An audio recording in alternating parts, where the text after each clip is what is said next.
همیشه تو شب که میخوابیدم درست یادمه که همش میگفتم خدایا میشه که من یه روز نیویورک رو ببینم. بعد از انقلاب بود و اینا مامانم گفتش که ببین آره اینجا الان یه قانونایی که نمیتونی برای خودت بری هرچی بخوای بخونی، برای اینکه نمیذاشتن پول برام بیاد. به UN زنگ زدم، به سازمان ملل.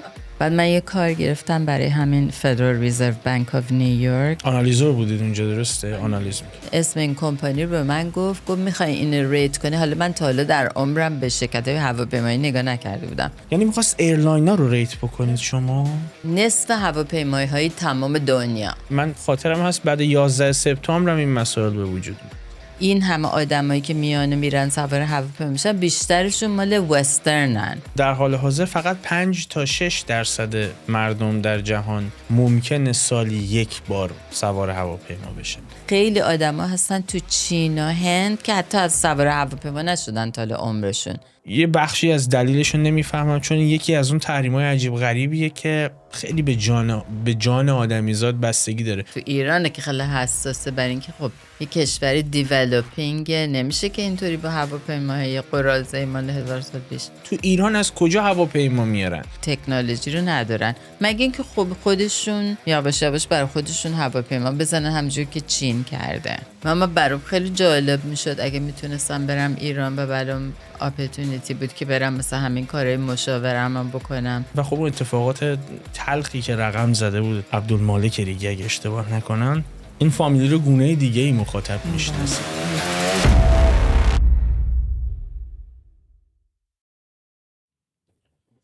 مرجان عزیز، سپاسگزارم که دعوت من رو ویدیوکست فیوز پذیرفتی. میدونم که درگیر کنفرانس هم بودی، مشغله داشتی. ما افتخار برای من که اینجا کنار خودم دارمت.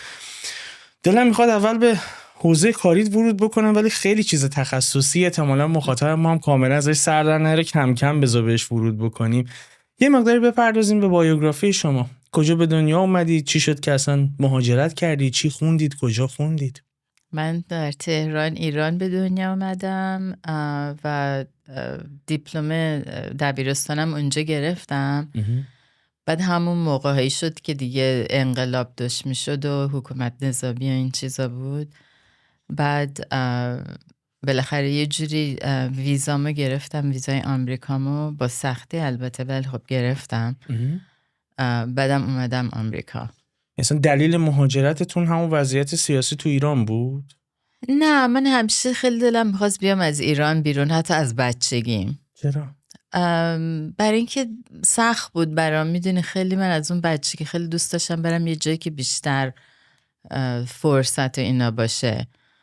الان که بعضی وقت پیش خودم فکر میکنم میبینم که خب اینجوری نبود که فقط همون سالهای آخر بخوام بیام، اصلا از اون بچگی میخواستم بیام. چرا؟ توی موقعیتی بزرگ شدید که فشار اجتماعی زیاد بود؟ نه اجتماعی، تو خونه. توی خانواده ما تو خانواده‌مون. بلوچ هستید درسته؟ پدرم بلوچه، پدر بابام بلوچ. یعنی مادرم نه. مثلا به فامیلی که برخورد کردم اتفاقا میخواستم بپرسم فامیلی ریگی بود اگه اشتباه نکنم، خانم ریگی ما رو میبره به یه جاهایی.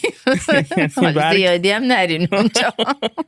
نه خیلی نمیریم اونجا، ولی یه چیز جالب برای من داره، چون متعلق به همون قوم ریگی در بلوچستان هستید درسته؟ ولی فرمودید تو بلوچستان به دنیا نیامدید، تهران. نه من اصلا تا اونجا نرفتم. از این جهت برای من جذابه که من میدونم که توی بلوچستان وضعیت کماکان مردسالارانه پیش میره. یعنی در قدیم بوده، الان میدونم خیلی بهتر شده، ولی کماکان اون قومیت اونجا خیلی مهم هست. یعنی خیلی از مسائل قضایی حتی میدونم اونجا ریش سفیدی حل میشه، به دادگاه نمیکشه، یعنی بزرگ خانواده حلش میکنه. و خب این به من میگه که معمولاً خانوم‌ها توی بلوچستان تو محرومیت بیشتری هستن، یعنی فرصت شغلی کمتری دارن، بیشتر تو خونه زندگی میکنن و بنابراین شما اون وضعیت رو تجربه نکردید. ولی خیلی برای من عجیبه، این اتفاقا خیلی کمک میکنه به بیننده و مخاطب که ممکنه از یک طایفه، چون ما به واسطه فیلم هایی که درست شده و خب اون اتفاقات تلخی که رقم زده بود، اتفاقا عبدالمالک ریگی اگه اشتباه نکنم، این فامیلی رو گونه دیگه ای مخاطب میشناسه. یعنی ممکنه هر کسی رو که با این فامیلی میدونه نسبت بده به اون طایفه و یه بک‌گراندی نسبت بهش پیدا بکنه. و این اتفاقا خیلی جالبه که یک فردی از همون طایفه الان روبروی من نشسته که تحصیلاتش تو دانشگاه کلمبیا بوده و تو حوزه‌های بسیار حساسی تو آمریکا کار کرده که حالا بهش میپردازیم، مثلا محل بحث من این موضوع نیست، ولی خیلی جذاب بود برام که چقدر میتونه جالب باشه که از یه طایفه یه نگاه اون مدلی و خب افرادی هم به این نقطه برسن. بنابراین شما فرمودید که توی تهران زندگی میکردید و مهاجرت کردید، ولی کماکان میخواید بگید که اون نگاه در حقیقت قومیتی و اون نگاه مردسالارانه توی خونه هم حاکم بوده که شما رو فرستاده به سمت نه علاقه به مهاجرت؟ نه، اتفاقا برعکس. من مادرم خیلی آدم قوی بود، خیلی آدمی به خودش اعتماد به نفس داشت و تو خونه ما مادر سالاری بود در حقیقت. ولی من پدر مادرم از هم جدا شده بودن و برای علتهای دیگه خیلی من دلم خواست از اون خونه بیام بیرون، بلکه مادرم من با یه آقای دیگه ازدواج کرده بود که خیلی هم آقای خوبی بود. ولی من بهشم فکر کردم، نمیدونم چرا از اون بچگی، مثلا بذار برای یه داستانی بگم. موقعی که من بچه بودم همیشه تو شب که میخوابیدم درست یادمه که همش میگفتم خدایا میشه که من یه روز نیویورک رو ببینم. دلیلشو نمیدونستید؟ فقط دلیلشو. ولی میدونی یه حالت فرار داشتم فکر کنم و یه علتش این بود که خب خوشحال نبودم تو خونه، وضعیتم تو خونه خوب نبود. فرمودید دیپلم رو ایران گرفتید، تو چه رشته‌ای؟ ریاضی. و بعد رفتید مستقیم به آمریکا؟ بله. اونجا ادامه تحصیل دادید درسته؟ برای یعنی با ویزای ادامه تحصیل رفتین؟ آره دیگه. آره. چی خوندین؟ کجا؟ من اول توی یونیورسیتی آف کانزاس زبانشناسی خوندم. بعد از اون یه چند سال کار کردم، بعد رفتم فوق لیسانسم در کلمبیا گرفتم توی توی روابط بین المللی و فایننس، اقتصاد سیاسی و مالی. درسته؟ ارتباط اینو به هم چیه؟ یعنی شما تو کانزاس داشتید زبان شناسی میخوندید، بعد یهو رفت سمت اقتصاد سیاسی و امور بین المللی. آره اگه خیلی مثلا مختصر بهتون بگم اینه که من موقعی که یعنی این چیزایی مال جل ایرانم بود، من اول که رفتم کالج کامپیوتر ساینس میخوندم، ولی بعد از یه سال دیدم که من همیشه ریاضیم خیلی خوب بود، دیدم که اصلا دوست ندارم این چیزا اینو، برای اینکه یعنی اولین سالش یه ذره برنامه ریزی اینا رو یاد گرفتم، بعد سال بعدش اونا رو خوندم، تموم شد، برام زیاد سخت نبود. ولی سال دوم این اپریتینگ سیستم که شروع شد، همیشه یادم این پروفسوره که اومد، من دیدم اینطوری اینا رو کشید روی این کار من چیز، بعد دیدم نه این به درد من نمیخوره، خیلی برام خوب جالب نبود اصلا. بعد به مامانم زنگ زدم گفتم این اصلا نمیشه. بعد مامانم اون وقتا خب بعد از انقلاب بود و اینا، مامانم گفتش که ببین آره اینجا الان یه قانونایی که نمیتونی برای خودت بری هرچی بخوای بخونی، باید، برای اینکه نمیذاشتن پول برام بیاد. از ایران نمیذاشتن؟ از ایران نمیذاشتن، برای اینکه میگفتن باید یه چیزایی بخونین که بعد برگردین ایران که به ایران کمک کنه. از ایران نمیذاشتن بیاد، این جلوگیری از سمت ایران بود دیگه. آره نه از ایران. آره برای اینکه اگه برای مادر پدر رو بذاشتن برای بچه‌هاشون پول بدن، باید یه چیزای مخصوصی میتونستی بخونی، رشته هایی که بعدن اون آدم برگرده تو ایران تخصصش اونجا کار کنه. آره حالا پول خودشونه ها، نه که پول دولت هم نبود. بعد به خاطر همین مامانم گفتش که میتونی مثلا انگلیسی بخونی یا یه چیزایی، مثلا من می‌خواستم آرکیتکچر بخونم یه موقعی. معماری. آره بعد بعد گفت اون که اصلاً برای اینکه خیلی معماری تو ایران هست، ولی یا مثلا زبان، یه جور زبان بخونی و فقط زبان، یا اینکه تو همین کاره فنی و کامپیوتر ساینس که اصلا من نداشتم، هیچ نمیخواستم بخونم اونا رو. بعد رفتم و همیشه ولی به زبون و انتروپولوژی خیلی علاقه داشتم. گفتم پس من بیرم همین زبان شناسی بخونم که خیلی هم جالب بود. ولی یه علتی که عوض کردم بعد از اینکه از اونجا لیسانستون گرفتین؟ آره لیسانسم گرفتم، این بودش که این برای وقتی زبان شناسی میخونی، برای اینکه من یه اینترستی همون موقع اون زبانایی بود که artificial intelligence میدونم به هوش مصنوعی، اونا تازه داشت میامد بالا از اون زمان؟ آره بعد تازه شروع شده بود. بعد من برام خیلی جالب بود که بتونم همین یاد بگیرم که با AI بعد زبون ترجمه، مثلا از این همین الان که هست تمام اپایی که 1000 تاش هست، اون وقت اصلا یه چیز خیلی جدیدی بود این. راجب خیلی سال پیش صحبت میکنیم. آره اون موقع AI بیشتر تو صنایع نظامی استفاده میکردن من فکر میکنم. نه ببین، نه چرا، این چیزش آیدیاش بود منتها هنوز نمیتونستن که بکنن، داشتن دیولوپ میشدن. بعد من گفتم که بالاخره من کامپیوتر ساینس هم خوندم و اینا، این خیلی جالب میشه که این دوتا رو با هم تلفیق کنیم. ولی بعد دیدم که نه، این تو وقتی بخوای تو زبان شناسی تو باید PhD بگیری. بعدم دیگه تو وضع ایران و دیگه نمیدونم پول قطع شده اینا اصلا نمیشد، میدونی یه چیز برام نبود که بتونم برام حالا PhD بگیرم. به خاطر همین من بابام الان از اومده بود نیویورک در اون موقع و مثلا عموم و اینام اونجا بودن. من وقتی که لیسانسمو گرفتم گفتم خب حالا کجا برم؟ گفتم برم اول نیویورک یعنی که برم کالیفرنیا که بیشتر دوستام اونجا بودن. بعد یکی از دوست خیلی صمیمیم خیلی توی وضع بعدی بود و اینا، گفت آره الان وقت خوبی نیست تو بیاد. و منم گفتم پس برم همون نیویورک فک و فامیلام اونجا. بعد که رفتم اونجا یه کار گرفتم، هنوزم آخه چیزم نداشتم، پیپرزم نداشتم. تا اون وقتا وقتی تو میرفتی کار میگرفتی نمیگفتن بیا مثلا نشون بده تو سیتیزنی یا گرین کارت، اجازه کارداری یا نه همینجوری منم میگفتم به خودی من سیتیزنم. بعد رفتم یه کار، یعنی بازار سیاه کار نمی‌کردی ولی کاری که می‌کردی رو ازتون مدارک هم نمی‌خواست. نه رفتم توی کانسالتینگ فرم اون وقت گفتم من سیتیزنم، اینم نمی‌مدن بگو مثلا نشون بده. خیلی شانس آوردم. بعد رفتم توی این کانسالتینگ فرم یه کار گرفتم. بعد اون وسط تو همون موقع‌هایی شد که من بابام داشت اسایلم میگرفت و اینا، من یه وکیل گرفتم. اون شما تابعیت سیاسی گرفته درسته؟ بعد چرا؟ برای اینکه تو ایران چیز بود، وکیل مجلس بود چند دوره، شورای ملی درسته؟ دوران پهلوی. آره. به خاطر همینه. بعد فکر کنم بلوچم بوده، همچین زیاد لابد کمک نکردیم. نه همون که نماینده پارلمان پهلوی بودی کافی. آره همون کافی، 3 بارم بوده اونجا. بعد هیچی، خلاصه من یه وکیل دیگه گرفتم و بعد از 1-2-3 سال طول کشید البته تا تونستم گرین کارتمو بگیرم. به خاطر همینه نمیتونستم اصلا برم فوق لیسانسم بگیرم تا مثلا پیپر داشتم. بعد اون وقتام بود که این پرزیدنت ریگن اومده بود سر کار.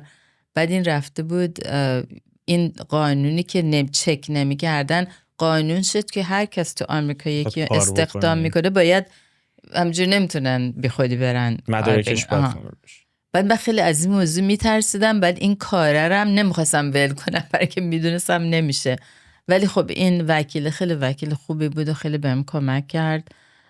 وکیل مجانی هم بود. من خودم زنگ زدم به من که پول نداشتم که برم وکیل بگیرم، به UN زنگ زدم. بعد بهشون گفتم آره من همچین شرایط به سازمان ملل حالا مثل که اصلا چه ربطی به این دارن. ولی یه خانمی بود که اون بود اصلا بهم کمک کرد. گفت آره ببین یه لافرمایی هستن که آدمایی هستن که تو لافرمای مثلا بزرگ کار میکنن، بعد معمولا یه کاریشون هم از همین مجانی ها میکنن که مثلا براشون خوبه، مثلا والنتیر ورکه.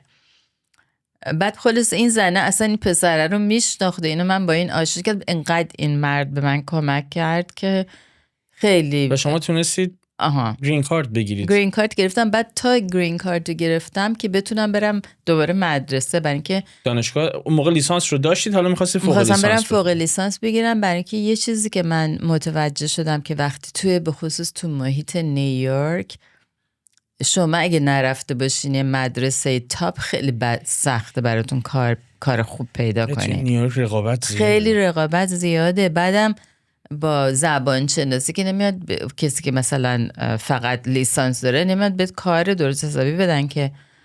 بعد منم البته همیشه موقعی که دانشگاه میرفتم خیلی به اقتصاد علاقه داشتم.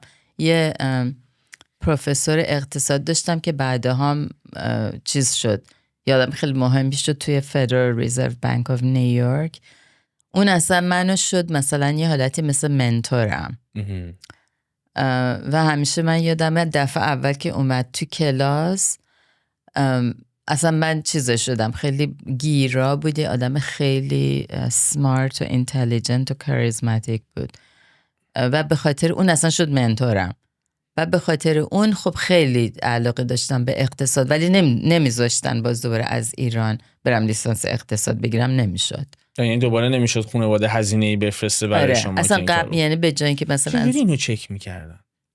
چیز میگرفتن، باید ترانسکریپت تو بعد یعنی خانواده که میخواست برای شما پول بفرسته دلیل میخواستن برای چی میفرستی، کدوم دانشگاه چی میخونی؟ بعد میرفتی این کارنامه ها رو میدیدن.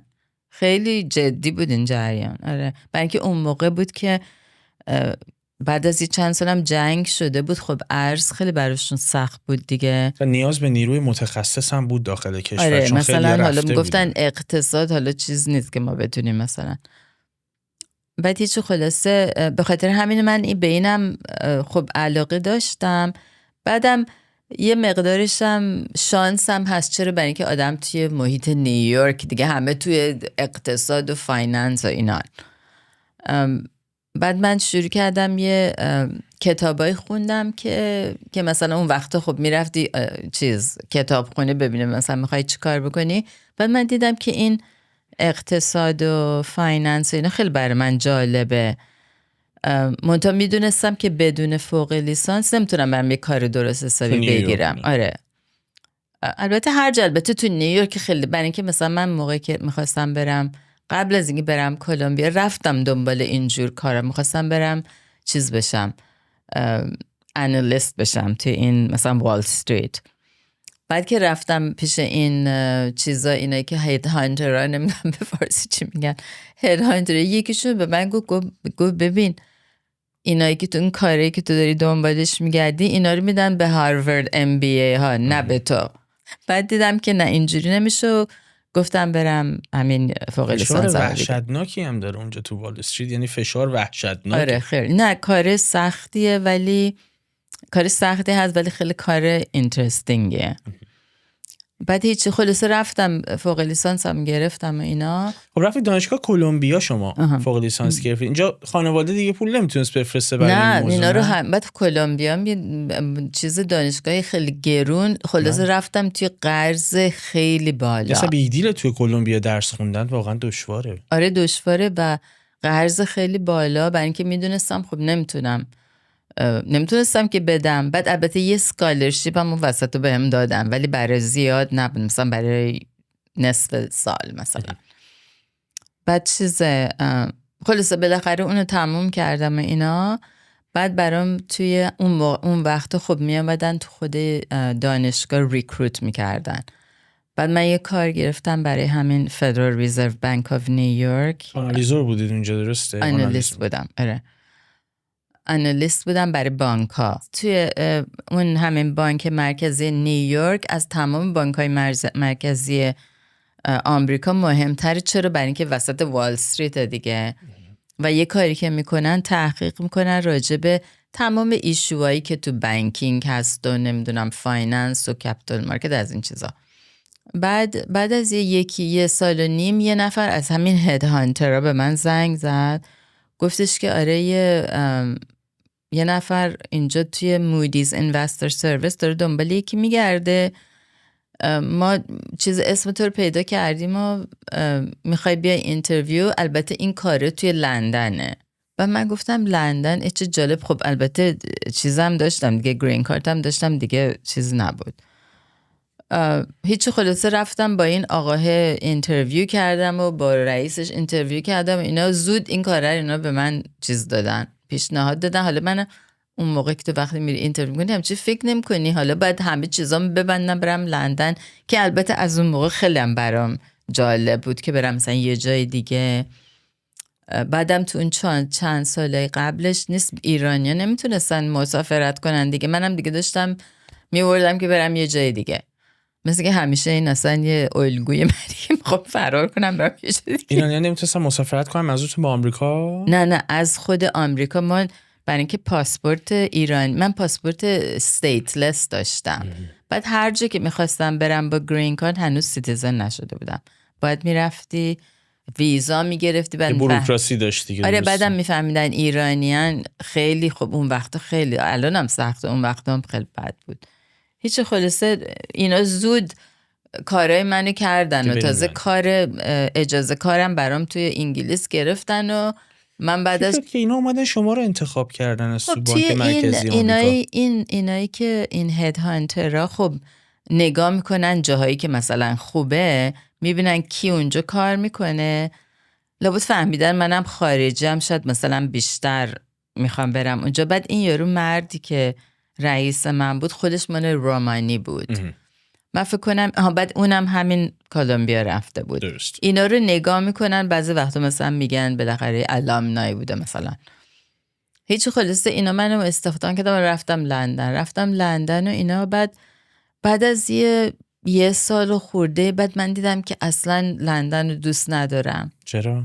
برای اینکه خیلی میدونی آدم وقتی تو نیویورک زندگی میکنه، لندن اصلا یه جای خیلی کوچیک به نظر میاد، همش بارون میاد. بعد میدونی اجتماعش هم خیلی چیزن، اینسولر چی میشه به فارسی؟ خیلی سخت کسی رو تو خودشون راه میدن. آره. بعدم خب من وقتی جوون بودم دلم میخواست بیام برم مثلا اینا. بعد و در حقیقت این کارش هم یه ذره بر من سلو بود، میدونی بیشتر من چیز میخواستم، پیشرفت بزرگتری میخواستم. نه فقط فقط میخواستم تو کارم یه ذره مثلا هیجان انگیزتر باشه. آره. اینجا توقف بکنیم. شما تو مودیز اینوسترز سرویس دقیقاً چی کار میکردید؟ یعنی تو مجموعه تحلیل ریسک بانک میکردین؟ اون مجموعه دقیقاً کارش چی بود؟ ببین تو اصلا مودیز اینوستر سرویس اینا چند تا ایجنسی هستن تو آمریکا که they rate bonds که همین اوراق ارزی، اوراق قرضه و اوراق بهادار. اینا کارشون اینه. و وقتی که تو این کارو میکنی تو باید تمام این کمپانی‌ها رو دیگه انقدر یعنی باید خیلی چی بهش میگن دیتیلد انالیز، جزئیات تمام این کمپانی رو باید بدونی، بعد بری سالی 3-4 بار با منیجمنت تیمشون چیز کنی، بعدم باید خیلی راجبشون بنویسی. یه ریپورت هایی هست که تو میدی که بعد اینا رو که تو مثلا اکسپرت میشی توی مثلا یه اینداستری، بعد اینا رو میتونی این اوراق بهادار اینا رو ریت کنی. بعد اون ریتینگ هاست که آدمایی که اینوست دارن سرمایه گذاری میکنن اونا رو نگاه میکنن میان اینو بخرن یا نه مثلا.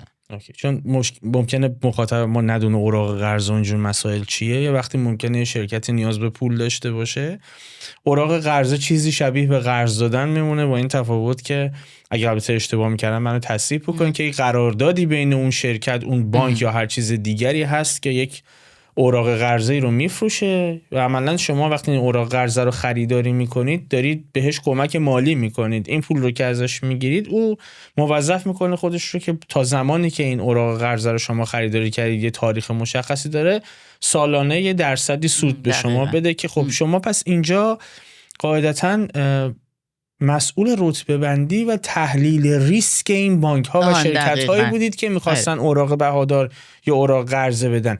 یعنی عملاً تحلیل ریسک میکردید بانک ها و شرکت هایی که دچار مشکلات اقتصادی بودن که اگر سرمایه گذار خواست بیاد و اونجا کمکی بکنه که بعداً سودی ببره از اون مجموعه، یه لیست ریسک بذارید جلوش که بگید این انقدر ریسک داره، اون انقدر ریسک داره، اینه.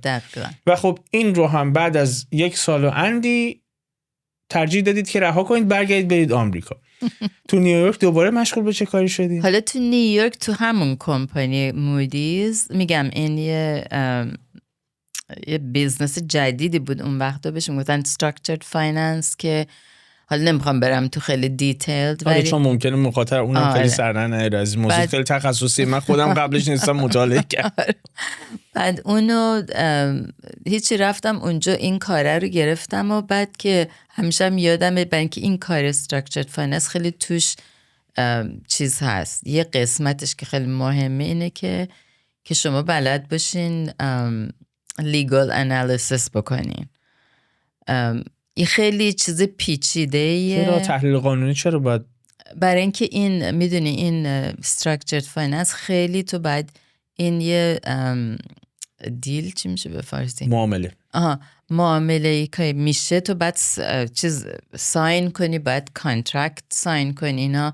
اینا 1000 جور چیزای مختلف توش هست که تو وقتی مثلا میخوای بیای سرمایه گذاری بکنی باید اینا رو همه رو بفهمی که بتونی مثلا ریسکش چیه اون یا نیست. و اون سرمایه گذار برای اینکه درک دقیقی از اینا پیدا کنه چون اطلاعات کافی نداره باید مراجعه بکنه به جایی که اینا رو در اختیارش بذارن دیگه. و شما این تحلیل و رتبه بندی ریسک رو میکردید. بعد اینا رو ما مثلا میکردیم، بعد وقتی که مثلا تموم میشد اینا ریت میکردیم، بعد وقتی ریپورت هایی بعد برای اینا رو مینوشتیم دقیقاً که اینا ریسکش چیه. نمیدونم بعد شرکت ها نمیومدن با شما لابی بکنن؟ چرا خیلی هم میومدن که اینو ریسکشو کم نشون بده.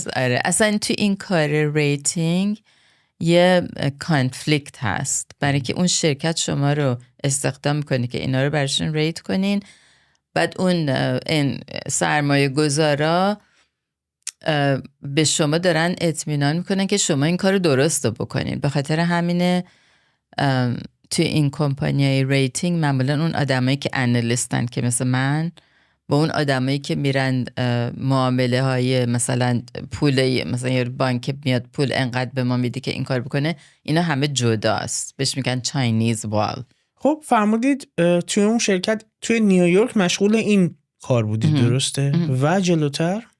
بعد 3-4 سال بعدش یه مدیر جدیدی اومده بود اونجا، برای اینکه یه سکتر دیگه بود که تو همون فایننس، تو همون structured finance که داشت میامد بالا و مودیز مارکت شرش اونجا از دست داده بود قبلا.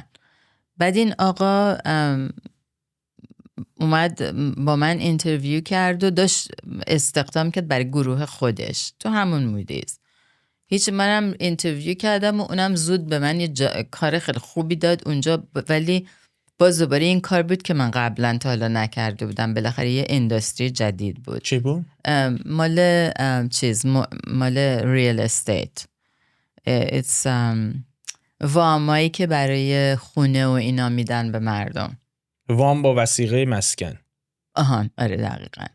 با کلرال مسکن. بعد یه موقعی بود که حالا چه سالیه؟ سال 2000 این موقع. تو قبل تازه بحران 2008. آره بعد چند سال اونجا من بودم. شما کی رفتید سمت حوزه هوانوردی؟ چی شد که اصلا شما رفتید به سمت ایوییشن؟ چون میدونم اصل تخصص شما تو این حوزه اساسا. الان آره. ببین همون موقع که همین بحران مالی شد، لابد حتما یادتون هست دیگه، اصلا تمام دنیا بانکینگ دنیا یه دفعه راکت شد. بله.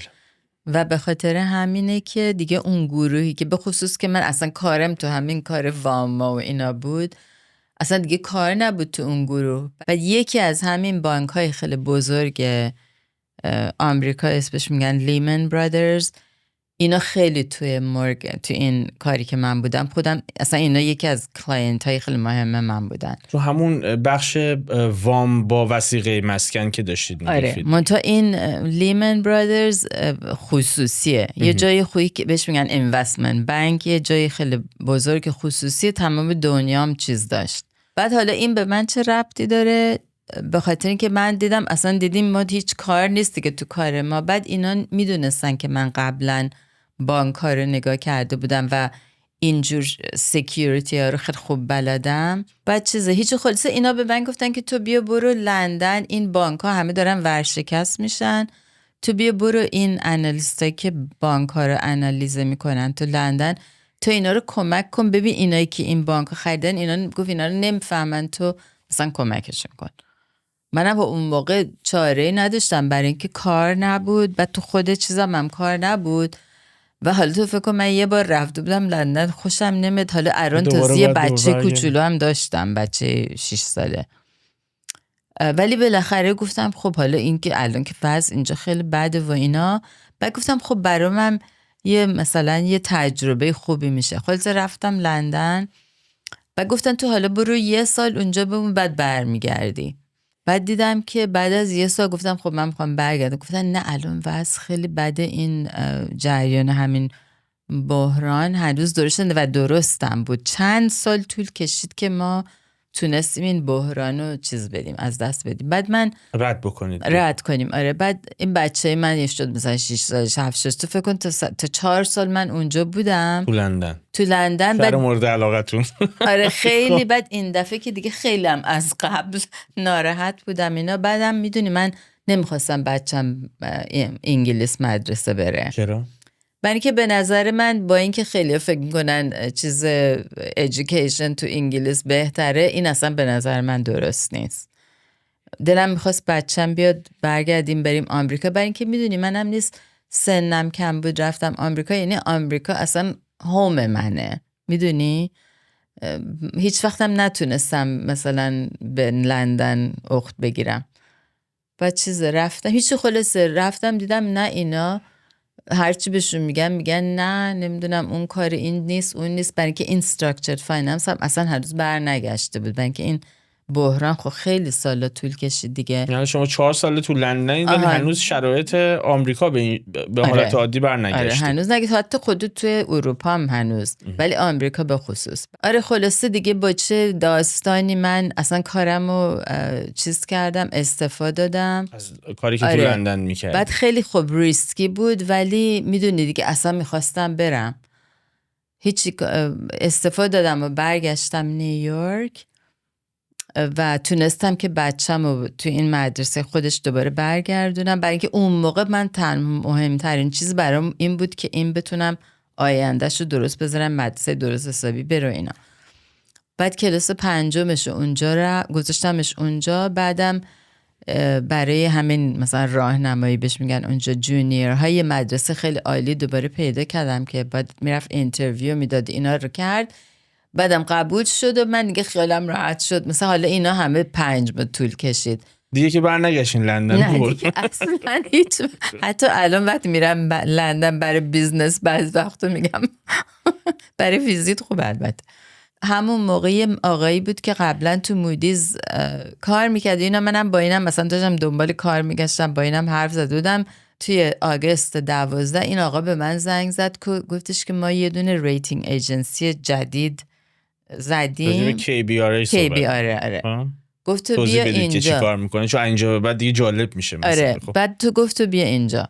من حالا گفتم که بعد حالا من گفتم حالا برم اونجا چی ببینم مثلا چی، یه چیز استارتاپ بود. من تا حالا تو جای استارتاپ کار نکرده بودم هیچ. بعد من رفتم اونجا گفتم که خب میدونی یه چیزی هم بود که حالا خب بالاخره کاره دیگه، پول خودم. چجوری راضی شدید که برید توی استارتاپ؟ چون شما از بانک مرکزی آمریکا شروع کرده بودین الان هیداش ولی میدونی الان بعد از این همه سال میبینم که اتفاقا این CEO همین KBR یه بار به من گفت اصلا you belong in a startup. اصلا میگفت من نمیفهم تو چطوری تو این جاهای قبلی کار کردی. راستم میگفت. بعد هیچی اونجا من شروع کردم کار کردن و بعد دیدم که چقدر اینجا محیطش درست هم محیطی که من دوست دارم، برای که همه چی میدونی باید میرفتی دنبال چیزا، اینجوری نبود بیارن جلوت بذارن بگم بعد این کار، بعد خودت میری اصلا دنبال بیزنس های مختلف. و چرا من رفتم تو این چیز هواپیمایی؟ به خاطر اینکه اینو توضیح بدین که اصلا این چی کار میکرد این شرکت که بعد میرسیم به این موضوع. تو خود این شرکته. آره این استارتاپ اصلا چی کار میکرد دقیقاً؟ چی رو ریت میکرد؟ چی رتبه بندی میکرد؟ اول نیست تازه بودن. این آدمی که فاوندر این استارتاپ بود یه آدم انترپرنور خیلی بزرگ آمریکاییه، اسمش از جولز کرول که اسم اینم بود کرولز بند ریتینگ. بعد این یه چیزی که داشته موقعی که کمپانی قبلا خودشو داشته، موقعی که وقت این بحران سیاسی میشه میگه ببین من اصلا میخوام برم برای خودم یه همچین آژانسی بزنم که اون تمام اشتباهی که اینا کردن قبلا من نکنم مثلا. یعنی پس از بحران مالی یک استارتاپی رو این آقای کارآفرین کرول که فرمودید ران میکنه. آره.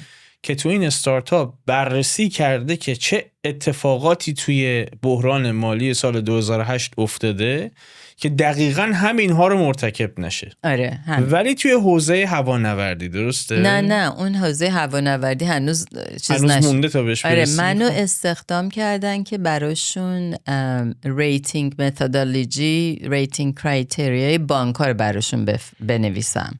به خاطر همینه اینام خب جدید چیز شده بودن. یه بانکی توی آمریکا اومده بوده به اینا گفته بوده که شما بیاین ما رو ریت کنین. به همین شرکت استارتاپ از یه لاجایی نمیدونم یه چیزی بوده، یه کانکشنی بوده و اینا میخواستن، برای که نمیخواستن برن اون ایجنسی های دیگه.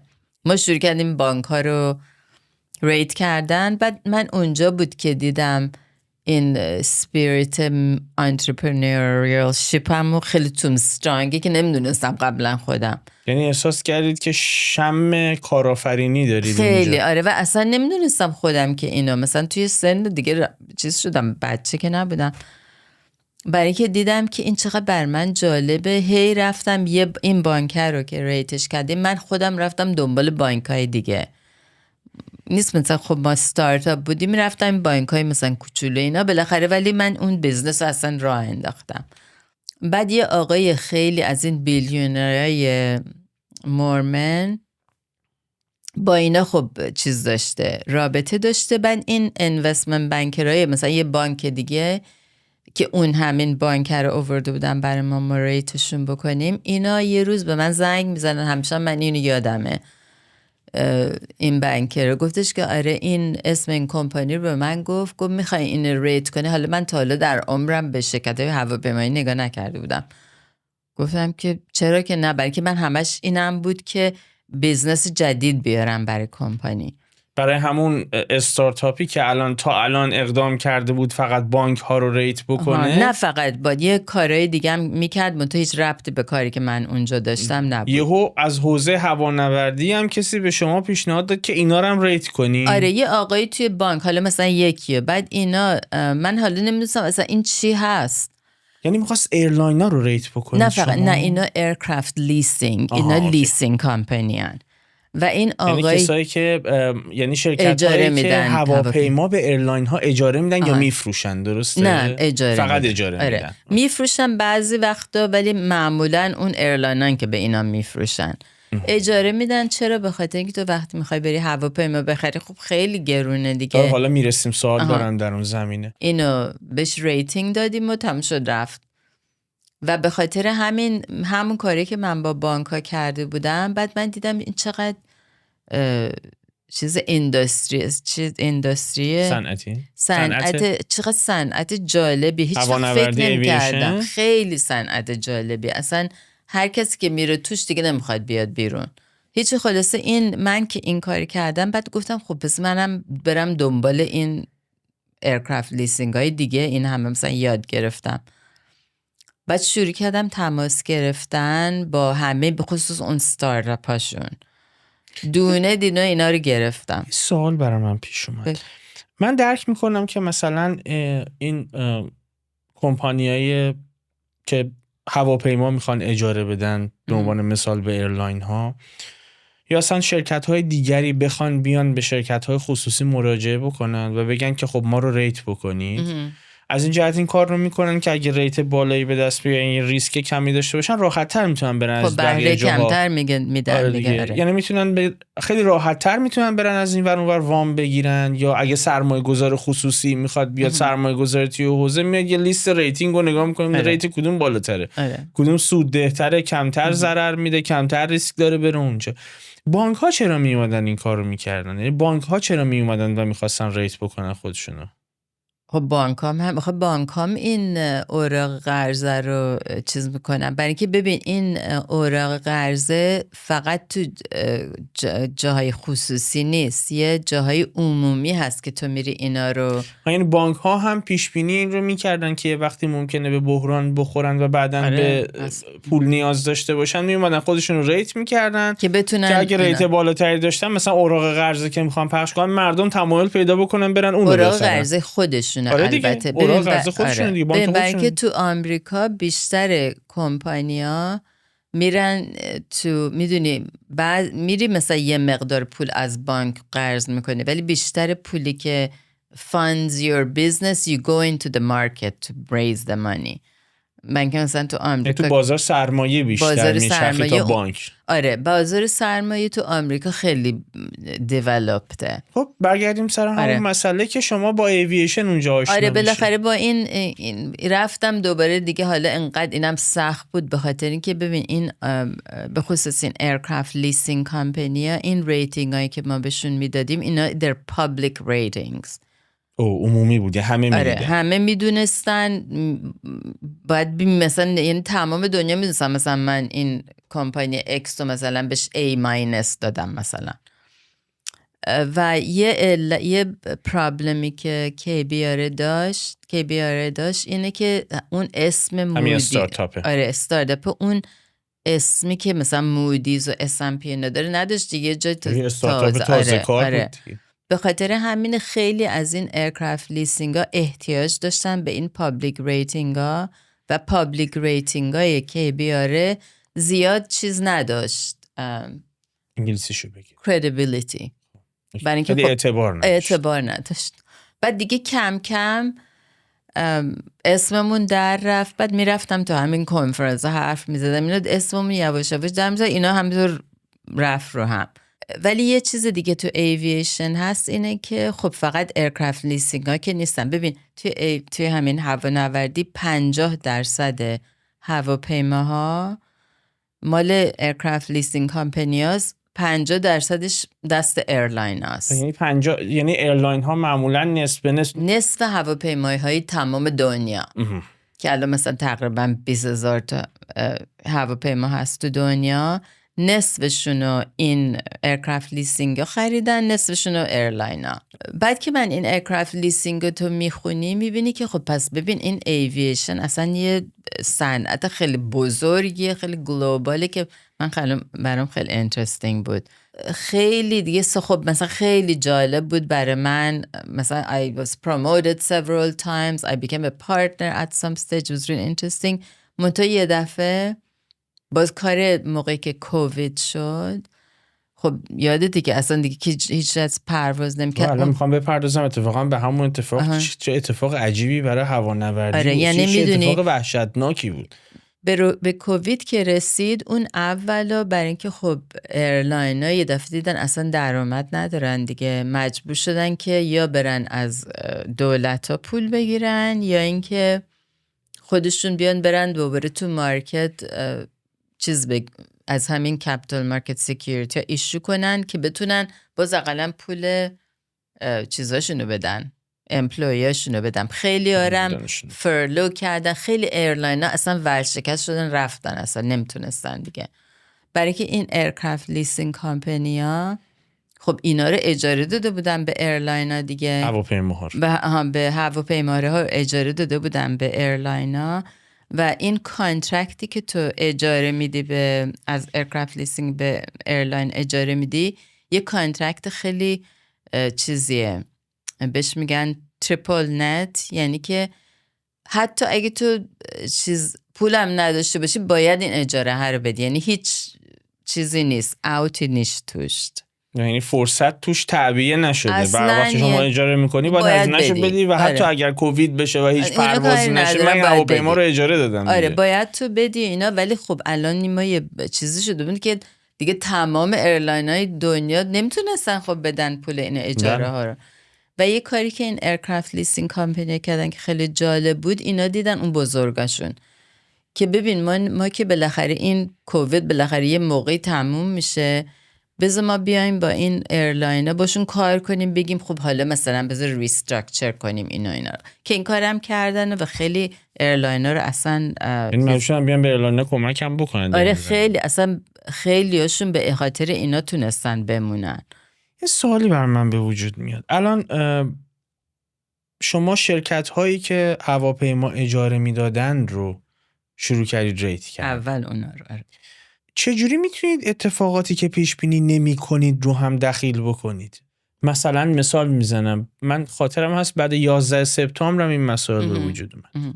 آره ولی 11 سپتامبر فقط یه ماه هم طول نکشید که بحران مالی سال 2008 بود و دوران کووید اصلا ایرلان‌های وضعیت وحشتناکی پیدا کردن. من داشتم میخوندم 81% از سود انباشتشون رو از دست دادن. این خیلی عدد رقم عجیبیه. یعنی در سال 2020 تا سال 2022 187 میلیارد دلار زیان دادن. ضرر دادن. و این از همه سودی که ایرلاین ها از 2000 تا 2019 یعنی 19 سال کار کرده بودن ایرلاین ها و سود به دست آورده بودن و تو 2 سال همش رو از دست دادن. یعنی رفتن زیر. درسته؟ یه همچین چیزی رو چه شکلی میشه پیش بینی بکنه آخادم؟ خب خیلی سخته دیگه. به خاطر همینه من میگم کووید اصلا مثلا تو وقتی میخوای ایرلاین اینداستری رو انالایز کنی، خب مثلا سارز شده بود، به قول تو 9/11 شده بود، یه اتفاقای اینجوری شده بود، یا بهش میگن پندمیک. مثلا پندمیک شده بود ولی هیچ وقت تو دنیا همچین پندمیکی نشد بود که تمام دنیا اصلا راکت بشه. اولین بار بود تو دنیا همچین اتفاقی افتاده بود و به خاطر همینه این چیزی نبود که تو بتونی پیش بینی کنی. چون هنوزم که هنوزه ظرفیت انتقال مسافر به قبل از کووید بر نگشته. یعنی هنوز فکر می‌کنم 6 الی 7% کمتره. یعنی تا 93-4% رسیده. تجاری ها رسیده نزدیکه، ولی میدونم ظرفیت انتقال مسافر هنوز هم به قبل کووید بر نگشته. برای اینکه موقعی که کووید شد آخه فقط ایرلاین‌ها و ایرکرافت لیسینگ‌ها که نیستن، تو بعد اون کارخونه‌هایی که هواپیما رو درست میکنن اونان که بعد بیان اینا رو درست کنن. بعد موقعی که کووید شد همه مجبور شدن، تمام این کارمندایی که اونجا بودن همه رفتن خونه دیگه. بعد هواپیما خب نمیتونستی که هواپیما رو بسازی. وقتی نمیتونی هواپیما بسازی نمیتونی اینا رو تحویل بدی به اینا. تو فکر مثلا یه هواپیما مثلا نمیدونم 500,000 تا قطعه داره، اونایی که حتی این قطعه رو درست میکردن اونام خب همه خونه بودن دیگه. یعنی میدونی it was like one thing led to the other. یعنی الان میخواین شما بگین که به عنوان مثال بوئینگ و ایرباس هم که تولید کننده اینها بودن به مشکل سنگین خورده. اونا خیلی بدجور. برای اینکه آخه ببین وقت ایرلاین هم که نمیتونستن بیان پولایی که به اینا قرض دادن، پولایی که بهشون بدهکارن بدن دیگه. یعنی میدونی یه جوری بود نمیتونستی پول بدهی تو بدی، نه که چیز داشته باشی پول در بیاری که هواپیما تولید بکنی. آره. نه اینکه مثلا بتونی اصلا این قطعه های هواپیما برات بیاد که بتونی تولید کنی و حالا اگرم میامد نمیتونستی تولید کنی. قطعات معمولا از کجا میاد؟ تو آمریکا تولید از نمیشه؟ چین.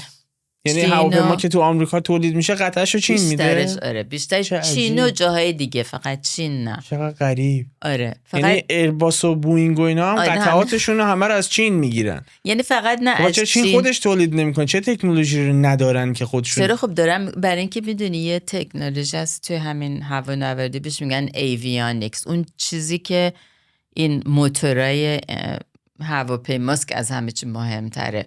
اونا تکنولوژیشو خب بوئینگ و ایرباس الان 100 سال اونا چیز کردن.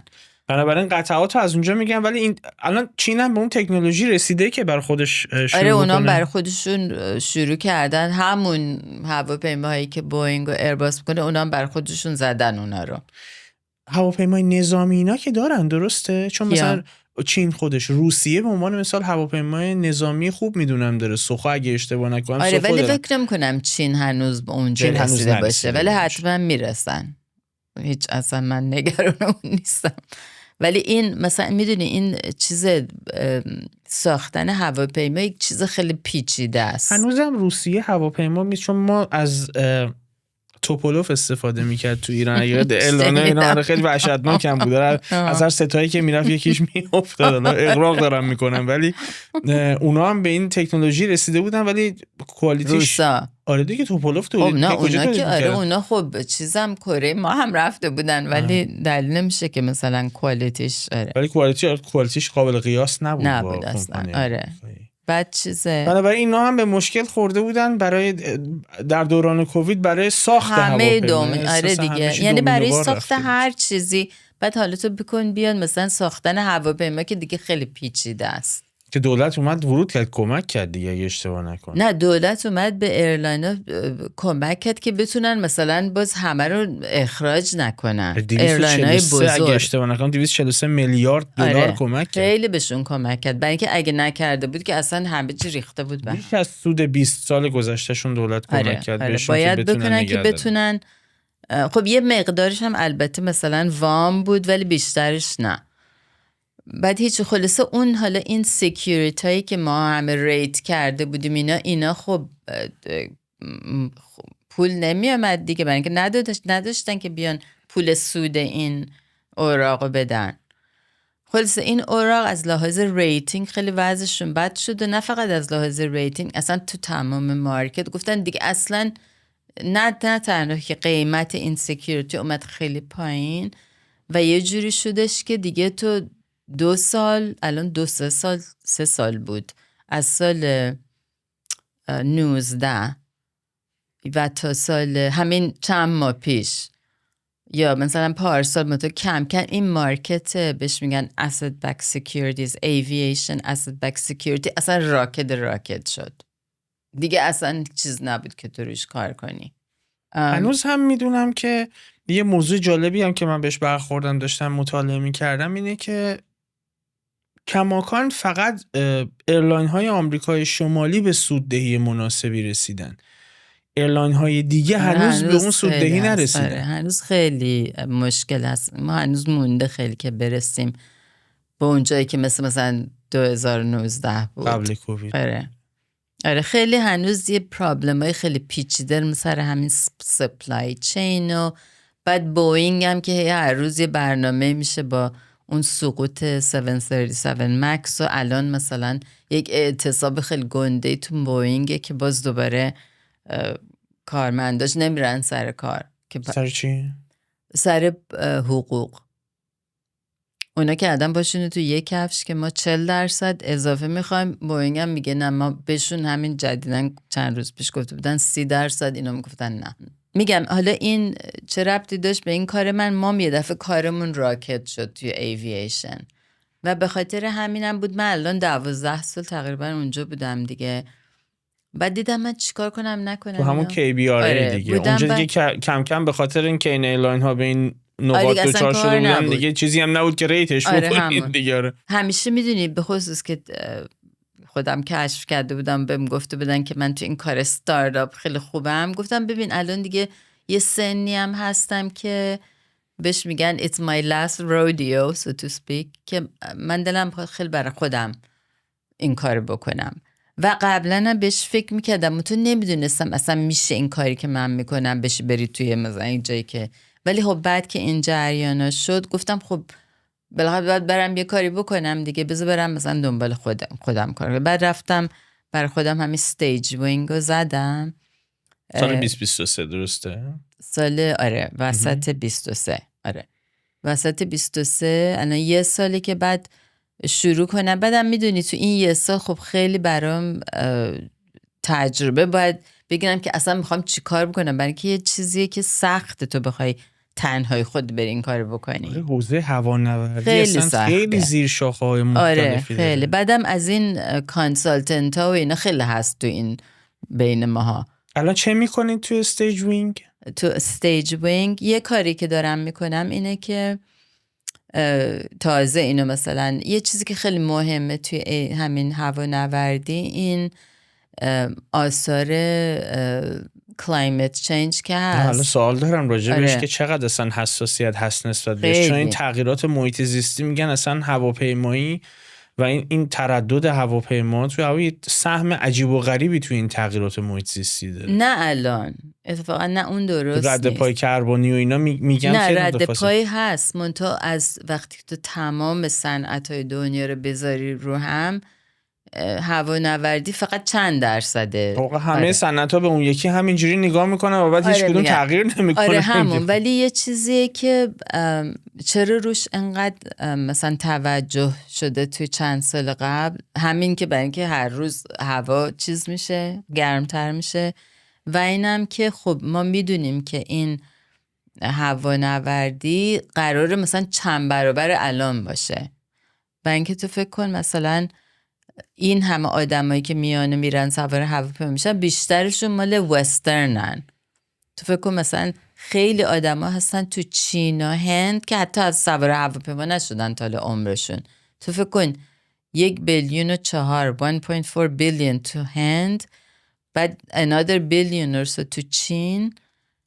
هنوز اینا همشون نیومدن مثلا آمریکای و اروپای هر دقیقه سوار هواپیما بشه برن این ور اون ور.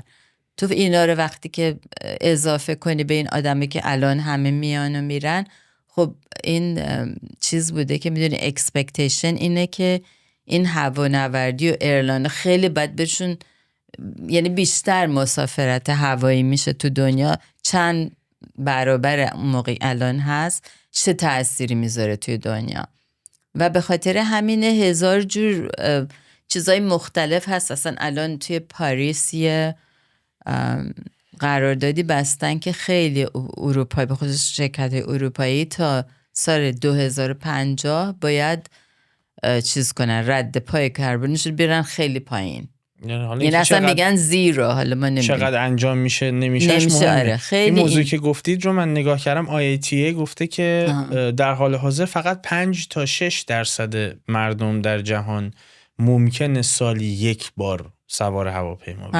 همون. خیلی عدد عجیبی. یعنی اگر خب این موضوع میتونه اینجا حساس بشه که اگر تردد 5 تا 6% مردم که توسط هواپیما انجام میشه یه تأثیر این گونه‌ای روی در حقیقت حال و احوالات محیط زیستی میذاره، این که جلو بره من فکر میکنم مثل تکنولوژی میشه. بذار برگردم عقب. 20 سال پیش 20 سال 25 سال پیش 20 سال پیش شما با $1000 میتونستید یه کامپیوتر تهیه بکنید توی خونتون که احتمالاً ابعادش با ملحقاتش یه چیزی به اندازه این میز بود و میزان پروسسی که میتونست انجام بده یه عددی بود. شما الان با $1000 میتونید یه موبایل تهیه بکنید که ابعادش به اندازه یه موبایل کوچیکه و توانایی پروسس کردنش چند صد یا حتی هزاران برابر اون کامپیوتر اون روز هست. و بنابراین تکنولوژی هر چقدر بیشتر عرضه میشه قیمتش پایینتر هم میاد اگه نخوایم لبه تکنولوژی حرکت بکنیم. بنابراین اگر حتی مثلا به عنوان مثال من سعی می‌کنم مثال عامیانه تری بزنم که مخاطب هم بهتر درکش بکنه. شما تلفن میان رده، یک گوشی موبایل میان رده که امروز میگیریدش با بهترین تلفن هایی که 10 سال پیش میگرفتین از بهترین تلفن ها خیلی بهتره. بنابراین چندین برابر بهتره. بنابراین قیمتش میاد پایین. پس اگه اینجوری بخوایم نگاه بکنیم استفاده مردم هم از حمل و نقل هوایی به ویژه به واسطه این ترافیک عجیبی که هست، حتی احتمالاً من چیزایی که میخونم اینه که خیلی از کمپانی‌ها دارن تلاش میکنن برای اینکه ماشین‌هایی درست بکنن که توانایی اینو داشته باشه که رو زمین حرکت بکنه، رو هوا هم حرکت بکنه. بنابراین اینها هم طبق همون، یعنی فکر کنم بره تو قوانین همون ایوییشن به چرخه، من نمیدونم دقیقاً کجا قراره بره. و این خیلی اتفاق عجیبی میفته. یعنی این وضعیت محیط زیست رو میتونه از این چیزی که هست خرابتر بکنه که اگه خیلی چیزا توش رعایت نشه. سوالم هم از شما همین بود که یه سری از منتقدین این موضوع رو میگن، این که شرکت هایی که میان تأمین مالی میکنن ایرلاین ها رو، اصلا ایوییشن رو، بیشتر روی سوددهی متمرکزن نه روی محیط زیست. و برای این چیز آدمی زاده دیگه. چه باید کرد برای این موضوع؟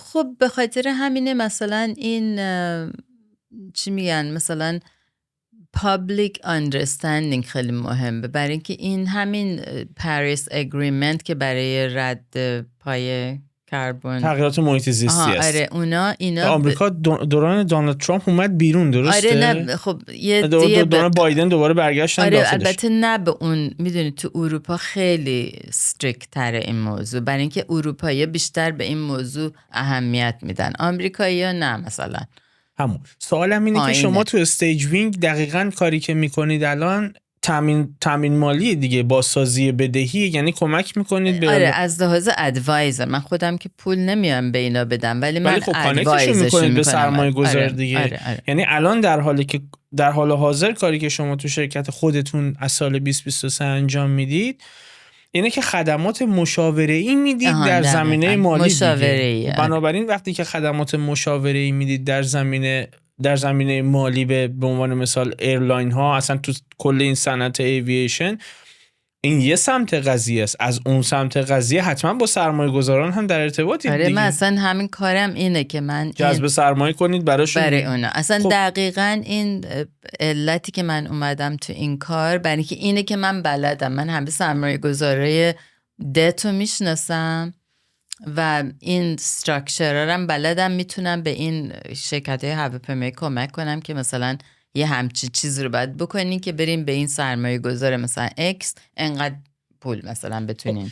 مقوله من همینه، این که شما به عنوان یک شرکت خصوصی قانونی هست، قانون بالای سر شما نیست، قانون بالای سر اون ایرلاینه که باید رد پای کربنیش رو کم بکنه و خب اونها هم سعی میکنن که این موضوع رو دور بزنن قاعدتاً برای درآمدشون. برای اینکه مخاطب بهتر متوجه این موضوع بشه، مثالی که من میتونم بزنم اینه که به عنوان مثال یه ایرلاینی میخواد بره 5 تا هواپیما بخره که این 5 تا هواپیما میشه $500 میلیون، 500 میلیون دلار. حالا ممکنه 100 میلیون دلار پول داشته باشه، بقیه‌شو نداشته باشه.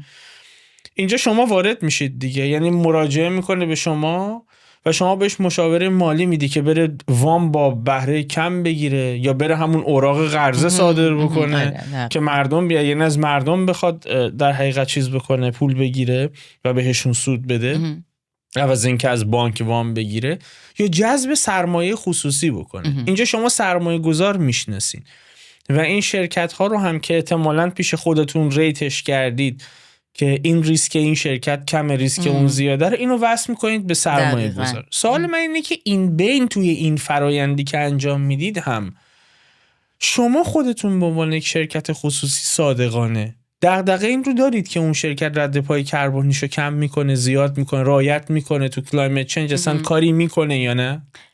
ببین من باید خب خیلی آنست باشم دیگه.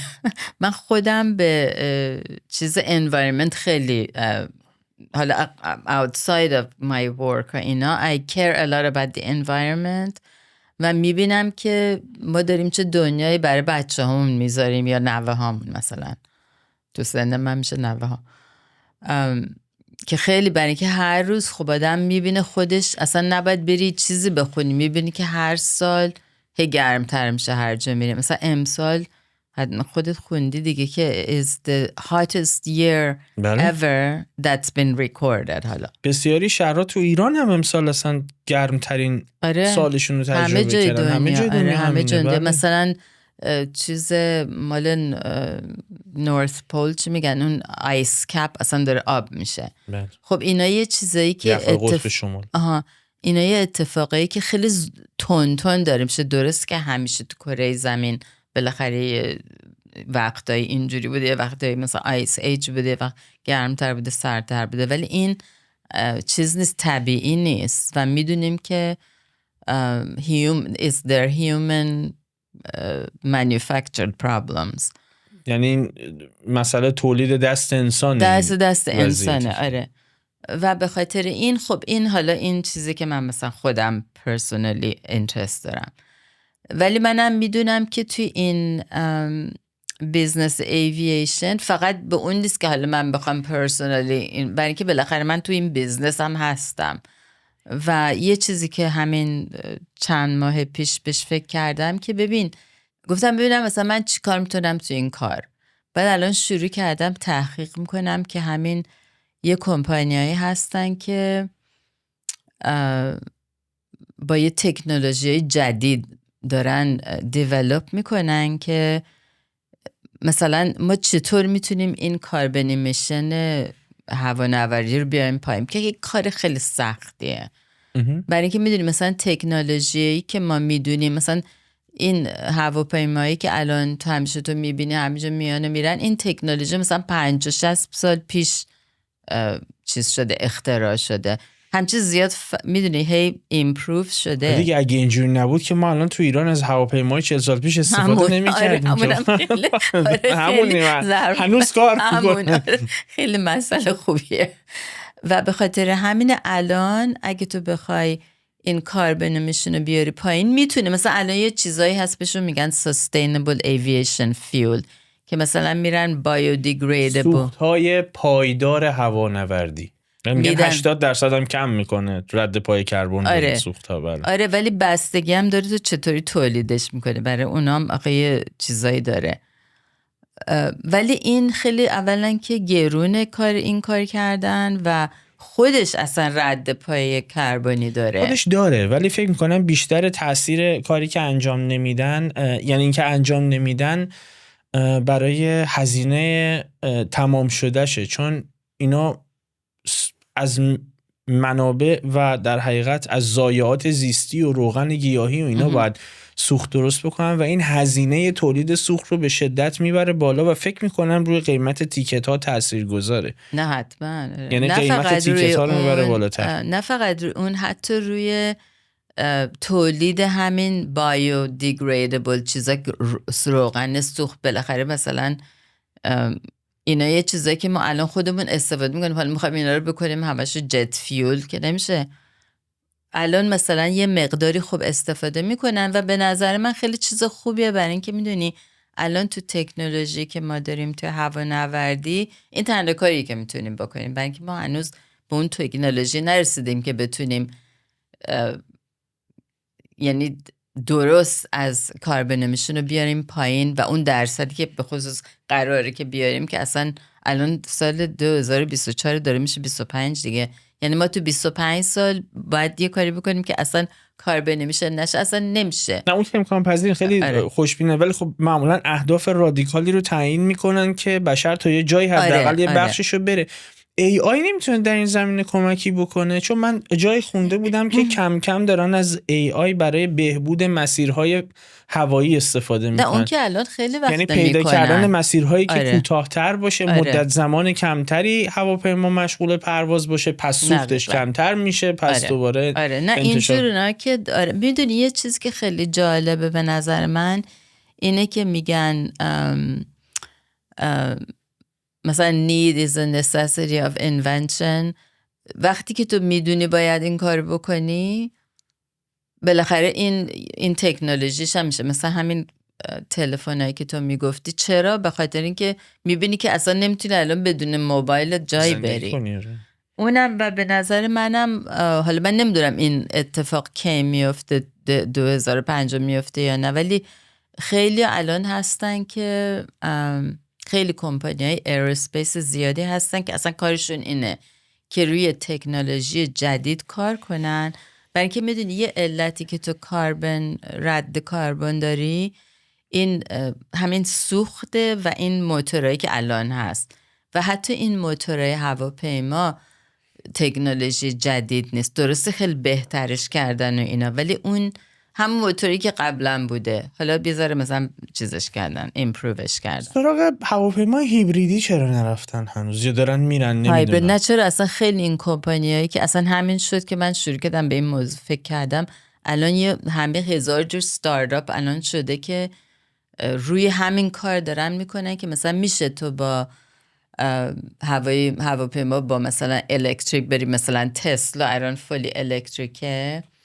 ولی میدونی تو وقتی میخواید هواپیما باید بره بالا بهش میگن thrust، الکتریسیتی نمیتونه این کار بکنه اونجوری که ما الان تکنولوژیشو داریم. اونایی که الان مطالعه میکردم دنبالش رفتن، هیبریدی از این منظر که هواپیما زمانی که تو حواس از انرژی الکتریسیته استفاده بکنه ولی موقع تیک آف کردنش از سوخت استفاده. و این خودش خیلی کم میکنه اینم میزان مصرف سوختش. ولی ببین یه چیز بعدیه این همین الکتریک اینه که این باتریایی که ما الان داریم انقدر سنگینه که بتونی همچی چیز قول پیکری رو ببری رو بیاری، حتی اگه برات راستم استفاده نکنین میدونی چیز نیست، feasible نیست in terms of financially، برای که این همه تو وزن بذاری توی هواپیما بعد دیگه نمیتونی مسافر ببری. میتونن این کارو بکنن. واسه اونم دقیقا همین میشه یه سلسله به هم پیوسته است. من که مطالعه میکردم بخش دیگری که به این مشکل برخوردن دارن میرن سمت پرینت سه‌بعدی که وزن هواپیما رو حالا بیارن دقیقاً. آره. چه مصیبتیه. که یه کمپانی هستن بهشون میگن ایویتال. اینا اومدن این کمپانی رو زدن و اصلا پروتوتایپشون هم هست. یه هواپیمای کوچولوی البته که داره جای هلیکوپتر میگیره که تو با همون فولی الکتریک میان بالا و مثلا یه فاصله خیلی کمی میتونه برن، مثلا 100 مایل یا 200 اما مایل. مثلا هواپیماهای هیبریدی هم میدم یه سری شرکت‌ها دارن روش کار میکنن برای مسیرهای خیلی کوتاه استفاده الان برای اینکه هنوز شما نرسیدیم به اون موقع که بتونی این بالانس وزن هواپیما و باتری رو یه جوری بکنی که فیزیبل بشه، اکونومیکلی، که تو بتونی اینا رو مثلا از اینجا ببری، مثلا از نیویورک ببری به لندن. این یه من چیز ترجمهش بکنم به فارسی. یعنی میفرمایید هنوز به اون نقطه‌ای نرسیده که بتونن وزن باتری رو اونقدری بیارن پایین که چون هواپیما یه ظرفیت وزنی داره که منتقل بکنه که این تو هر بار پرواز بتونه اونقدری مسافر جابجا بکنه که بیارزه به هزینه‌ای که برای این کار میکنه. یعنی اصلا الان این موضوع نیست. یعنی اگه این وزن رو بخوان بهشون باتری لیتیومی اگه نمیدونم استفاده میکنن چی استفاده لیتیومی استفاده میکنن. لیتیوم سنگینه دیگه، اگه یه همچین باتری بخوان روش بذارن اون وزنی که میتونه هواپیما تحمل بکنه کمتر میشه، بنابراین تعداد کمتری مسافر میتونه بگیره. دوباره بعد قیمت تیکت رو ببرن بالا، حالا مردم نمیرن سوارشن. هیدروژن چی؟ حالا اونم اتفاقا خیلی چیز جالبی که تو آوردی، به خاطر اینکه سوخت هیدروژنی فقط بخار آب تولید میکنه. البته اینا هنوز خیلی فیوچریسته که حالا من میگم من ساینس فقط نظری تئوری نه، ولی الان من اتفاقا همینجا اومده بودم برای این کنفرانس، با یک کمپانیای من آشنا شدم که یکیشون اصلا کارش اینه که رو این موضوع داره دیولپ میکنه، ریسرچ میکنه. آره خیلی میدونی این چند وقت که اینجا بودم 5 تا کمپانی مختلف من باشون آشنا شدم که هر کدومشون یه شیوه دیگه دارن. یکی دیگه مثلا همین هایبرید که تو میگی، دارن یه هواپیما دارن دیزاین میکنن که هایبرید باشه، همین که تو گفتی، مثلا تویوتا پریوس was the first one که for thrust you use fuel، بعد تو چیزش تیک از سوخت استفاده بکنه، ولی هنوز ما نرسیدیم به اونجاها. بعد یه چیزی که تو گفتی که خیلی مهمه اینه که همین وزن باتری الان تو اون تکنولوژی که ما الان میدونیم نمیتونی وزنش زیاد بیاری پایین، ولی وزن خود هواپیما رو میتونی بیاری. برای همین دنبال پرینت سه‌بعدی رفتن. این میدونم که خیلی دارن روش کار میکنن. خیلی میدونی بهش میگن کامپوزیت، به جای اینکه مثلا هواپیما الان با آلومینیوم و متال و ایناست، الان یواش یواش دارن این متریال ها رو عوض میکنن که so that the composite is lighter and lighter and lighter. اینا یه آدمایی هستن که خب اینا یه ستارتاپ های خیلی کامپلکس دیگه، درست، ولی مثل تکنولوژی های دیگه تو وقتی یه ستارتاپ میزنی you need money، برای اینکه معلوم نیست که تو بتونی کی پول در بیاری. و به خاطر حالا یه کاری که من میخوام بکنم اینه که اینا رو بهشون کمک کنم که they raise money so that they can continue. استارتاپ‌هایی که مربوط به همین صنعت ایوییشن میشن، درسته؟ آره مثلا این نمیدونم ونچر کپیتال چی میگن به فارسی، سرمایه گذار پر ریسک. سرمایه گذاری پر خطر رو بهش میگن. اینجور خب هستن خیلی و اینا معمولاً پولشون رو از اونا میتونن بگیرن. یه آدمایی هستن میان و نگاه میکنن مثلا این آیندهش چیه و همیشه این کاری کردن، مثلا تمام تکنولوژی جدید و اینا اومدن اول پولش رو دادن تا بتونن اینا مثلا ریسرچ بکنن. اینا تو خود فارماسیوتیکال هم اینجوری هست، هر چی که های تکه تو بعد اول با ونچر کپیتال باش چیز کنی، نشون نتیجهش شاید مشخص نباشه. آره دیگه، اونان که میان این ریسکا رو چیز میکنن. نمیتونم بهشون بگم که آره این کامپنی این هم پول در میاره، نمیدونم فیوچرش اینه، یه چیز دیگه است. تو باید بری از یه طریق دیگه باید بری با اینا حرف بزنی، میدونی، باید بهشون یه چیزی باید باشه که اونا بخوام بیان این کارو بکنن، برای که مثلا ممکنه بدون اونم نمیگه که بی خودی به آدم پول بدن، یا سرمایه گذاران پرخطر یا همون ونچر کپیتالیست هستن یه قواعد خیلی جدی. آره نه اونا نمیگن که به هر کسی پول بدن. انتقاداتی هم وارد میشد که کسانی که دنبال سرمایه میگردن و به این سرمایه گذاران مراجعه میکنن اون سرمایه گذار اون سرمایه گذار ازش میخواد که خب شما ثابت کن که این سوددهی داره. خب اگه ثابت بکنی که سوددهی داره که با شما چی کار داره؟ میره بانک وام میگیره دیگه. نه برای که بانک نمیاد بینا. آخه به همین میگفتم بین وام. مثلا این نیست که بخواد سرمایه گذاری کنه. منظورم اینه که اون کسی که استارتاپ رو شروع میکنه این خیلی کار اون سرمایه گذار پر ریسک کار جدیه. آره. چون کسی که یک کاری رو شروع میکنه اون سرمایه گذار ازش درخواست این رو داره که تو یه جوری به من نشون باید بدی که این پلن به سوددهی میرسه که من بیام یه شیر ازت بگیرم، شریک بشیم، هزینه بکنیم و خب بریم جلو. مثلا اینه که اون آدم اگه بدون این استارتاپ به سود میرسه چرا بخواد شیر به کسی بده؟ خب میره زحمت میکشه از بانک وام میگیره اگه مطمئن باشه به سود میرسه و خب کارشو میبره جلو. و نه همیشه چالش بین اون استارتاپ ها و سرمایه گذاراست. آره برای اینکه تو هیچ وقت نمیتونی بگی 100% من مطمئنم، ولی میدونی اصلا یه چیزی که توی مثلا من برام خیلی جالبه تو اروپا و آمریکا بیشترم اینه که مثلا الان من همین هفته یاد گرفتم که یه شهری هست تو انگلیس بریستول که مثل که 200 تا از این ستارتاپ های ایروسپیس هست تو این شهر. اصلا یه مرکز این چیزاست که من اینا رو نمیدونستم. گفتم چه جالب. بعد خیلی هاشون هم هستن توی کالیفرنیا که دارن این تکنولوژی روشون کار میکنن. یه باش آدم های نمیدونم مهندس های خیلی سمارت و اینا. و میدونیم از لحاظ پرسونالی برای من این مهم، برای اینکه to me it's like the way of the future and I want to be part of it, you know. So that's one of the things it's like a new venture for me and I'm very excited about doing it. سوالی که میخوام بپرسم ازتون یه کمی پیچیده است. پیچیده نه، پاسخ خیلی ساده ممکن داشته باشه، ولی این سوالو برای میپرسم که بخش اعظمی از هموطنان ما ممکنه بیرون از ایران زندگی نکرده باشن یا چالش هاش رو ندونن. و اینترویو دیگه هم داشتم با بیزنسمن خیلی موفقی که آمریکا مشغول به کار هست، اپیزود اولمون، و با این کامنت برخورد کردم که شما چرا تخصصتون رو نمیارید ایران، مثلا چرا بر نمیگردید ایران. پاسخش برای هر کسی که بیرون از ایران زندگی کرده باشه یا بنا به دلایلی به واسطه عدم وجود خیلی چیزا از ایران مهاجرت کرده باشه واضحه. ولی این هنوز تو ذهن برخی از مخاطبان هست، برخی از ایرانی‌ها هست که وقتی که ایرانی‌ها بلند میشن میرن آمریکا و خب میرن به اون سرزمین رویایی که توش فرصت فراهم بوده، تحصیل میکنن، تخصص کسب میکنن، چرا بر نمیگردن ایران؟ چه پاسخی دارید؟ همون آقایی که میگه اول بهشون حرف زدی گفتم، برای اینکه ببین مثلا تو آدم باید بری یه جایی که باشه که میبینه، میدونی meritocracy، میدونی meritocracy یعنی چی؟ Meritocracy is much more prevalent in the US than anywhere else in the world honestly.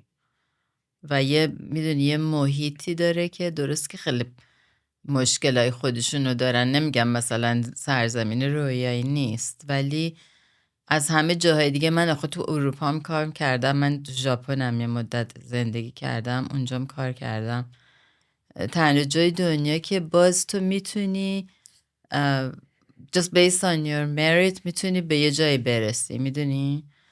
البته خب نه که بگم مثلا خیلی آسونه، ولی اینجوری که من میدونم به خصوص برای زن، حالا مثلا من برم ایران خیلی سخته فکر کنم برام. البته حوزه‌ای که شما فعالیت میکنید، چیزی که من میدونم اینه که کلاً خیلی حوزه مردونه‌ایه. خیلی آره. یعنی مثلا ایوییشن که کلاً خیلی مردونه است.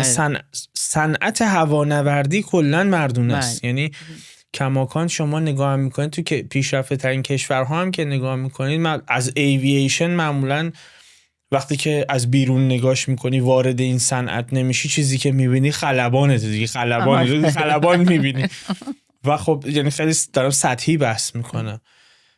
اکثر خلبان هایی که میبینیم آقان و خانم نیست. حالا شما میرید توی مراحل در حقیقت عمیق‌تر ممکنه مثلا تو حوزه سرمایه گذاری یا تو حوزه مشاوره و اینا خانم ها مشغول باشن، ولی یکی از دلایلی که برای من جذابیت ایجاد کرد که از شما دعوت بکنم همینه، این که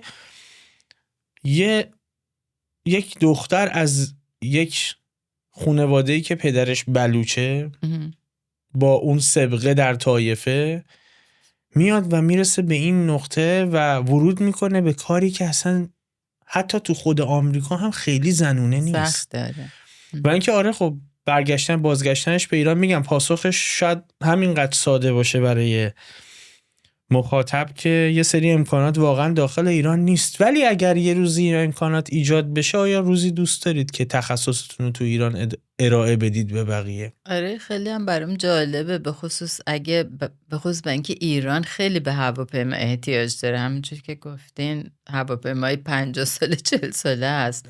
این یه چیزی که تو ایران به نظر من تو ایرانه که خیلی حساسه، برای اینکه خب یه کشوری دیولوپینگ نمیشه که اینطوری با هواپیماهای قراضه مال 1000 سال پیش، و به خاطر همینه ما برام خیلی جالب میشد اگه میتونستم برم ایران و برام اپورتونیتی بود که برم مثلا همین کارهای مشاورم بکنم و بهشون بدم. میدونی مثلا این پرایوت کپیتال مارکت تو هیچ جای دنیا به دیولوپدی آمریکا نیست. بازار سرمایه خصوصی بازار سرمایه خصوصی تو هیچ جای دنیا نیست.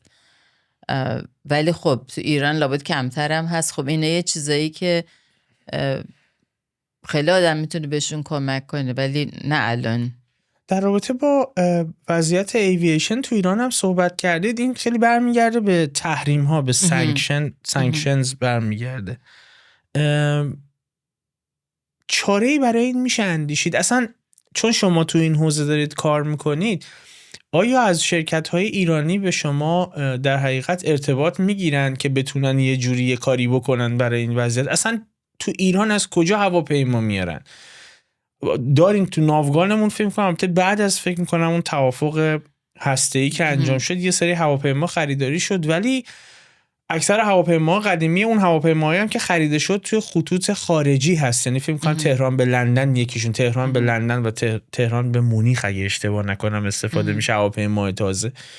ولی داخل ایران همه هواپیما قدیمیه. خب این به کنار هواپیما نمیشه خرید به خاطر تحریم ها که من یه بخشی از دلیلشون نمیفهمم، چون یکی از اون تحریم‌های عجیب غریبیه که خیلی به جان آدمیزاد بستگی داره. ممکن شما در ابتدا مسئله دارو مهم باشه و شما دارو مستقیم بر جان یک نفر تاثیرگذار باشه. تو اشل کوچیک‌تر اگر ما قبول بکنیم تو ایران هم شاید 5 تا 6% مردم سالی یک بار هواپیما سوار میشن، تعداد کمیه، ولی خب سوانح هوایی جدا تو ایران زیاده. سوال برای من که همون هواپیماهای قدیمی که دائما باید مینتیننس بشه، اینا هی باید تعمیر بشه، پارتاش از کجا میاد؟ خب اولا که یه مقدار بلک مارکت هست تو دنیا، ولی اینجوری که من شنیدم که تو خود ایران هم مثلا اینا رو شروع کردن درست کردن، اونایی که میتونن بکنن، حالا نمیدونم پیچیدگیش چیه، ولی خودشون درست میکنن. و یه چیز خیلی جالبی که من شنیدم موقعی که روسیه رفت اوکراین رو چیز کرد، خب اونا الان زیر تحریمن دیگه. بله. و خب اونا خب خیلی هواپیماهای ایرباس و بوئینگ هم دارن. روسیه؟ آره، بعد میگن اونا اصلا رفتن ایران ببینن که اینا چطوری پارتا رو، مثلا همین پارتایی که مثلا خودشون اینا درست کردن با اونا تماس گرفتن که بتونن. یعنی روسیه با ایران تماس گرفته. آره، با اونا تماس. بنابراین تو ایران به خاطر اینکه سالیان درازی تحریم بوده تونستن یه سری چیزا درست بکنن. اصلا بر خودشون یه کاتج اینداستری درست شده اونجا. حالا من نمیدونم البته اکستنتش چیه، ولی میدونم که این موضوع هست. تا کی میتونه همینجوری ادامه پیدا بکنه صنعت هوانوردی توی ایران؟ یعنی میتونه اینجوری سالیان درازی ادامه پیدا بکنه؟ نه، به خاطر اینکه ببین بعد از یه مدتی این موتورا همه قطعه‌هاشو دیگه نمیتونی که همشو کاتج اینداستری، این تکنولوژی رو ندارن، مگه اینکه خب خودشون یواش یواش برای خودشون هواپیما بزنن همونجوری که چین کرده. خب مسئله پرواز بین‌المللی نمیتونن باشه انجام بدن. نه، اون که نه اصلا، حتی چین نمیتونه، حالا دیگه چه برسه به ایران. چون از این نظر اگه هواپیمای خودشون درست بکنن، این چین هم الان اگه هواپیما درست بکنه اون هنوز نمیتونن لایسنس هایی که سازمان جهانی هوانوردی باید اعطا بکنه که شما بتونید پرواز بین‌المللی، ولی داخل محدوده خود کشور میتونید مثلا حالا یه جاهای دیگه هم تو آسیا هست که دارن میگیرن، ولی خب اپلای هم کردن که بتونن بیان اروپا، ولی هنوز خیلی مونده به این که بتونن بیان.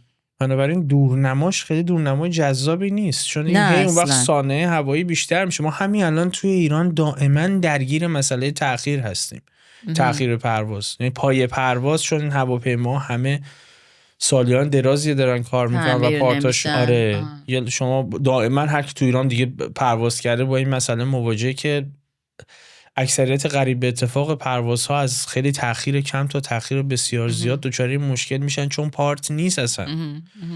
و دورنمای خیلی جذابی من نمیبینم. هیچ تحریم هی آخه بیشتر میشه دیگه، هی میرن دنبال این کمپانیایی که بالاخره میرن تقلب میکنن. آره میرن دنبالشون. بعد هواپیما چی؟ هواپیما رو هم از بلک مارکت میتونن بخریم ما تو ایران؟ من شنیدم که خنده، ولی خیلی کم، برای اینکه هر وقت که به خصوص اینجور میدونی مثلا پارتی یه چیزی که میتونی بری تو بلک مارکت بخری، یه هواپیمای گنده رو بخری، اینا میدونن هواپیماهاشون کجان.